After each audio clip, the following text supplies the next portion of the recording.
ఇక రైతుల పాలట ఒక దళిందర్ అయ్యిండని చెప్పుకోవచ్చు. ఇక ఈ దళిందర్ ఉన్న రోజులు రైతు బంధు ఇక ప్రజలకు కేసీఆర్ ప్రభుత్వం ఉన్నప్పుడే అదొక చారిత్రాత్మకమైన రైతు బంధు ఇచ్చేది అనుకుంటుంది. చరిత్రలోనే బుక్కుల్లోనే వెబ్సైట్లో మాత్రమే మిగిలిపోయి ఉండేది అని చెప్పుకునే రోజులు తీసుకొస్తా ఉన్నాడు మన గౌరవనీయులు యనుమండ్ల రేవంత్ రెడ్డి గారు. ముచ్చట ఒకసారి చూద్దాం. ఇక సంక్రాంతి తర్వాత రైతు భరోసా ఇస్తాం, సబ్ కమిటీ రిపోర్ట్ రావాలి, అసెంబ్లీలో చర్చించాలి, సంఘాలకు ₹500 బోనస్ ఇస్తున్నాం, మీడియా సమావేశంలో సీఎం రేవంత్ రెడ్డి. అయితే మిత్రులారా ఒకటి మీకు అర్థం కావాలి, ఈ దళిందర ముచ్చట్లు ఇంకెన్ని రోజులు మిత్రులారా నాకు అర్థం కాదు. సంక్రాంతి తెల్లారి రైతు భరోసా ఇస్తామట. సంక్రాంతి ముందే అందరూ వ్యవసాయ రంగానికి తగ్గట్టుగానే ప్రజలు వారి యొక్క వ్యవసాయ భూముల్ని సాగు చేసుకొని పంటలు చేసుకొని మొదటి యూరియా జల్లుకునే స్థితిలో రేవంత్ రెడ్డి రైతు బంధు ఇస్తారట. మరి ఈ నోటికి సిగ్గు శరం గింతైనా ఉందా? ఉన్నాయా ముఖ్యమంత్రి రేవంత్ రెడ్డి గారికి? మరి ముఖ్యమంత్రి ఇక్కడ గాలికి తిరిగే సోగ్గాల నాయకుడు అన్నట్టు ఈరోజు తెలంగాణ యావత్ సమాజం నిన్ను ప్రశ్నిస్తా ఉంది. ఏం రైతుల కోసం ఏం చేస్తున్నావు నువ్వు? ఈ విధంగా సంక్రాంతి తెల్లారి సిగ్గుండగా రేవంత్ రెడ్డి ఏమైనా మాట్లాడితే రాష్ట్రానికి బడ్జెట్ లేదు, డీల్ అయిపోయింది, మొత్తం దివాళా తీసిపోయిండు కేసీఆర్ అంటే నువ్వు కాదు. నువ్వు ప్రతిపక్షంలో ఉన్నప్పుడు రాష్ట్రం యొక్క బడ్జెట్ నీకు తెలియదా?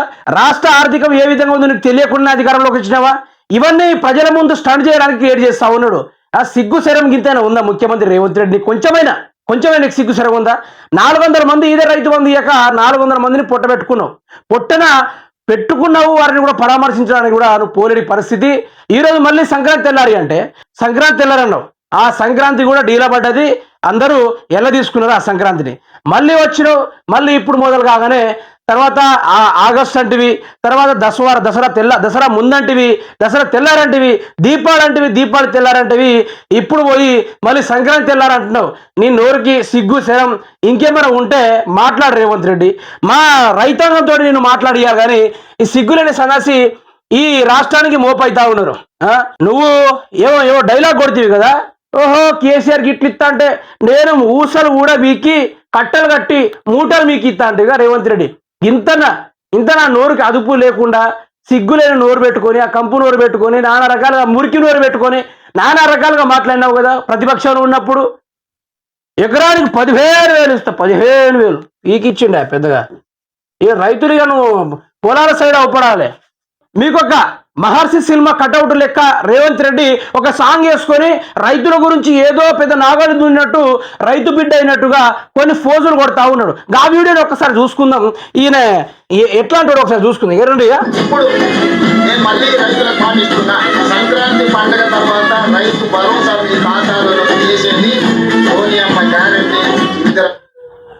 నాకు అర్థం కాదు రేవంత్ రెడ్డి, నువ్వు ఎవరివే నాకు అర్థం కాదు. నువ్వు ముఖ్యమంత్రి అయింది తెలంగాణ రాష్ట్ర రైతాంగం కోసమా, లేకుంటే నువ్వు సోనియా గాంధీ ఇందిరమ్మ గాంధీ చెప్పులు పోవడానికి పుట్టినావు? నాకు అర్థం కాదు. ఏమనంటే సోనియా గాంధీ, అరే సన్నాసి, తెలంగాణ రాష్ట్రంలో నువ్వు ఏ సభ పెట్టినా కూడా మొదలు జై తెలంగాణ అని చెప్పి తర్వాత జై కేసీఆర్ అని తెలుసుకొని తర్వాత ప్రెస్ మీట్ స్టార్ట్ చేయరా అనుకుంటా ప్రజలు ఈ విధంగా నిన్ను సంబోధిస్తా ఉన్నారు. మరి గా మాత్రం మనకు సిగ్గు ఉండాలి కదా. మాత్రం సిగ్గు శరం లేకుండా, నోరుకి ఇజ్జత లేకుండా మనం మళ్ళీ ఏం చేస్తా ఉన్నామంటే గదే సోనియా గాంధీ యొక్క గ్యారంటీ, ఇందిరాగాంధీ గ్యారంటీ అనుకుంటా మాట్లాడుతూ ఉన్నావు. ఏమైనా ఉందా రేవంత్ రెడ్డి? కొంచెమైనా ఏమైనా ఉందా అంటున్నా. మళ్ళీ గడిపోని రైతు బంధు సంక్రాంతి తెల్లారి చేస్తా, సిగ్గు శరం ఉందా కొంచెమైనా? ఇంత మాట మీద నిలబడే మనిషివా నువ్వు? ఈరోజు నీ మీడియాని కవర్ చేసి అయిపోద్దా? రాష్ట్రంలో ఉన్న ప్రజల్ని ఇంకెన్ని రోజులు మభ్య పెట్టుకుంటూ పోతావు? నువ్వు ₹1,000 కోట్ల తీసుకొచ్చి అప్పు ఎవరికి ఇస్తున్నావు? నాకు అర్థం కాదు. ఏం చేస్తా ఉన్నావు? నువ్వు తీసుకొచ్చిన అప్పు 85,000 కోట్ల రూపాయలు. మరి నువ్వు రాష్ట్రానికి ఖర్చు పెట్టేది ఏమైనా ఉందా అంటే, సరే గవర్నమెంట్ నౌకరులకో పోలీస్ సిబ్బంది శాఖ వారికో నువ్వు కొంత ఇస్తున్నావు కాబట్టి, మరి రాష్ట్రం నుంచి వచ్చే ఆదాయం ఎడిపోతా ఉంది. నువ్వు అప్పులు చేస్తా ఉన్నావు, ఆదాయం ఏం చేస్తా ఉన్నావు? ఇప్పటిదాకా రైతు బంధు రాలే, రైతు రుణమాఫీ కాలే, నువ్వు ఇచ్చిన గ్యారెంటీ ఏమీ అమలు కాలే. సిగ్గు లేకుండా మళ్ళీ ప్రెస్ మీట్లు పెట్టి విజయోత్సవ సభలు పెట్టుకుంటున్నావు. ఏమైనా ఇజ్జత్ లేకుండా పాలమూరులో పోయి విజయోత్సవ సభ పెట్టుకున్నావు. దానికి అయ్యే ఖర్చులైనా ఈరోజు రైతులకు సగమైన ఎకరం వాళ్ళకు కూడా రైతు బంధు అందే పరిస్థితి. నువ్వు పరిపాలన శాతగాక ఏం చేయాలో అర్థం కాక సభల మీద సభలు పెట్టి ₹1,000 కోట్ల వృధాగా ఖర్చు పెడుతున్నావే. అదే తెలంగాణ రాష్ట్ర ప్రజానీకానికి ఇచ్చుంటే ఈరోజు ఎంత బ్రహ్మాండంగా ఉండు. మనకు అవి రావు. ఎవరికి ఇలాంటి బ్యాక్గ్రౌండ్ మ్యూజిక్కి పెట్టుకొని ఇలాంటి సన్నికాలు చేసుకోవాలంటే బాగా ముందుంటాం మనం.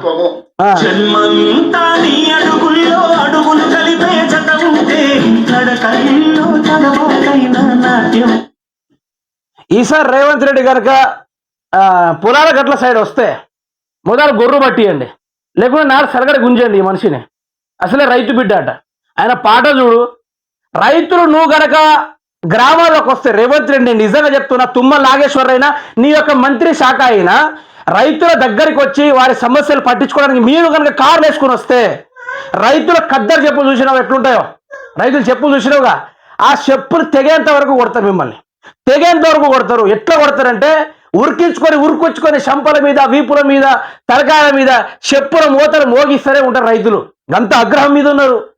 నిన్ను నమ్మి బంగారమైన పాలన, తల్లి నాటి పాలన, ఎవ్వరు రాష్ట్రాన్ని ఆదుకోలేని దీన స్థితిలో ఉన్నప్పుడు బీడుబారిన పంటలలో నీళ్లను అందించినంతటి గొప్ప నాయకుడు కేసీఆర్ని ఉడగొట్టుకున్నాం.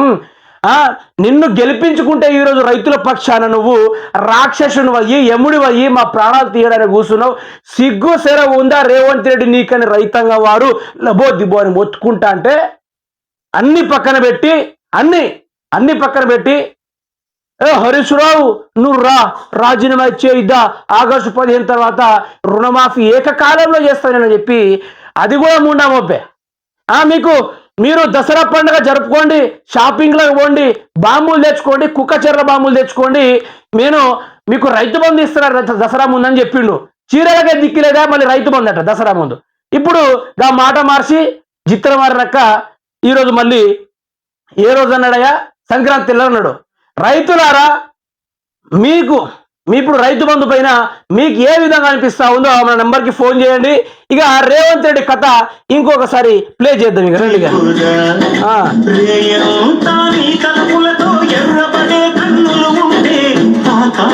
ఏం చేయాల్సిందంటే ఇదే పాట పక్కన రేవంత్ రెడ్డికి ఒక గోసి కట్టి ఒక సిరిగిన సొక్కా వేసి ఆ చేతిలో నారు గుంజే ఒక సలగడిచ్చి నారేమని చెప్తే బాగుండు. రైతు యొక్క కష్టం ఏందో తెలుసుండు. మరి నువ్వు రైతు బంధు పైనే ఇంత ఢీలా నాటకాలు ఆడుతూ ఉంటే రేవంత్ రెడ్డి, ఈరోజు రాష్ట్రంలో భూమి లేనివారు, కౌలుదారులు, కూలీ రైతులు, రాష్ట్రంలో ఇల్లు లేనివారు, అనాథలు, పేద ప్రజలు, ఇలాంటి చాలా ఉన్నాయి. దీని గురించి ఏమైనా మాట్లాడుతున్నా అంటే నువ్వు కూడా మాట్లాడిన పరిస్థితి. ఈరోజు ఏ మీడియా వాళ్ళ గురించి ఫోకస్ చేయదు, ఏ మనిషి కూడా అతని గురించి మాట్లాడు, ఏ మంత్రివర్గం కూడా వాళ్ళ గురించి ఆలోచించరు, ఏ ముఖ్యమంత్రి ఈ ముఖ్యమంత్రి కూడా ఆలోచించడు. ఈ దళిందర్ కాదా, రాష్ట్రానికి పెట్టిన దళిందర్ కాదా నువ్వు?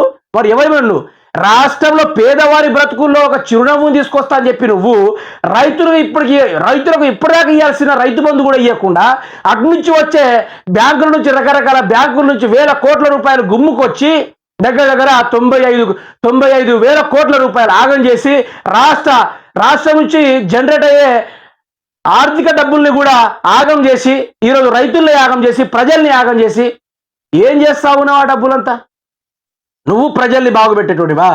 రైతే రాజు చేసేటోడివా? సిగ్గుండకర్లా కొంచెమైనా నువ్వు ముఖ్యమంత్రి రాష్ట్రానికి. రైతులు ఒకవైపు ఏడుస్తా ఉంటే రైతు రుణమాఫీ అయిపోయిందని వరంగల్లో విజయోత్సవ సభ, పాలమూరులో విజయోత్సవ సభ, సిగ్గు లేకుండా మైకుల ముందు కేసీఆర్ ఉన్నవా లేవా, వత్తవా రావా అసెంబ్లీకి, ఆయన వస్తే నువ్వు ఆయన కనుక వచ్చిందనుకో పైంట్లో భడే ఉచ్చ పోసుకుంటావు పైంట్లో ఆపుకున్నా కూడా ఆగనంత ఉచ్చ పోసుకుంటావు. ఆయన మాట్లాడే మాటలకి, ఆయన విసిలే తూటలకి. ఏ ముఖ్యమంత్రి నువ్వు? అసలు ముఖ్యమంత్రిలాగా వ్యవహరిస్తా ఉన్నావా? ఈరోజు ఒక జర్నలిస్ట్ అయి నేను ప్రశ్నిస్తా ఉంటే సిగ్గర్పిస్తలేదా? సామాన్య ప్రజల నోటికొచ్చాడు నిన్ను దూషిస్తా ఉంటే సిగ్గర్పిస్తలేదా? ప్రజలందరూ ఏకమై ఇష్టానుసారంగా బూతుల వర్షాలు కురిపిస్తా ఉంటే నీకు గింతనే సిగ్గర్పిస్తలేదా రేవంత్ రెడ్డి? ఇజ్జత్ మానం మర్యాద ఏమైనా లేదా నీకు? నువ్వు ఏం ప్రజాపక్ష మనిషివో, ఏం మనిషివో ఇలా రాష్ట్ర ప్రజలకే అర్థమవుతుంది. రాష్ట్ర రైతన్నలు నీకు ఒక నేనే సజెషన్ చెప్తా ఉన్నా. ఆర్జీటీవీ తరపున జర్నలిస్ట్ రమేష్ అయి ఉండి నేను నీకు సజెస్ట్ చేస్తా ఉన్నా, మర్చిపోయి కూడా పొలాలు దిక్కుపోకు రేవంత్ రెడ్డి. చెప్పుల వీపులు మోతలు మోగుతాయి, చెంపులు గల్లు అంటాయి. ఆ రైతులు అట్లా కొట్టాలని రైతులు నిన్ను కొడతారు, బరాబర్ కొడతారు. నీ మంత్రివర్గాన్ని కానీ, నిన్ను కానీ, మీ ప్రభుత్వాన్ని కానీ చెప్పులు ఎందుకని కొడతారు. అంత ఆగ్రహం మీద ఉన్న రైతులు. ఎందుకంటే మమ్మల్ని ఇంత మోసం చేస్తావు అనుకుంటా. నువ్వు ఎవరివి? ముఖ్యమంత్రివి నువ్వు. జెట్ సెక్యూరిటీ ఏదో నీ యొక్క యాటిట్యూడ్ చూపెట్టడానికి నువ్వు ముఖ్యమంత్రివి కాదు. రాష్ట్ర ప్రజలందరూ ఎన్నుకోబడిన ఒక పని మనిషివి. వారి యొక్క పనులు నెరవేర్చే ఒక పని మనిషివి అంతే. నువ్వు ముఖ్యమంత్రివి ఏదో చేస్తావు. ఏం లేదు. అవసరమైతే నేను 5 సంవత్సరాల ఇంకో 5 సంవత్సరాల తర్వాత నీ జాడ పత్త లేకుండా నిన్ను పాతాళానికి దొక్కుతారు అదే ప్రజలు. అది ఆ ఓట్లకు ఉన్న హక్కు అది. ఈ రోజు 5 సంవత్సరాలు ఉన్నావు, మళ్ళీ తిరగనే ఆ కొడంగల్లో కూడా రాష్ట్రంలో కూడా ఇక్కడ ప్రచారం చేయడానికి కూడా రావు. చెప్పుల మోతలే మోగుతాయి నీ మీద. బరాబర్ చెప్తా ఉన్నా.